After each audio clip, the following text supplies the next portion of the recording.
তো আল্লাহর পয়গম্বর হযরতে দাউদ নবী ওসিয়ত করলেন, ওসিয়ত মোতাবেক সুলাইমান নবীকে বললেন নিজের পুত্রকে তুমি এই বাইতুল মুকাদ্দাসকে তুমি পূর্ণরূপে নির্মাণ করবেন।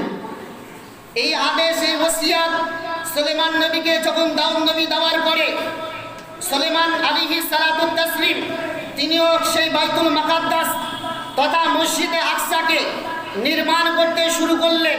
মসজিদে আকসার নির্মাণ চলছে। এবার সুলাইমান নবীর ইন্তিকালের সময় চলে আসছে। বাইতুল মুকাদ্দাস তথা মসজিদে আকসা এখনো পূর্ণরূপে নির্মাণ হয়নি। তো সুলাইমান নবী ভাবছেন যে আমার যদি ইন্তিকাল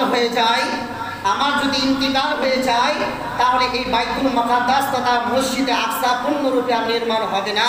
তো আল্লাহ তাবারক ওয়া তাআলার পয়গম্বর সুলাইমান নবী আলাইহিস সালাতুত তাসলিম আদেশ করলেন একজন জিনের দলকে অর্ডার করলেন।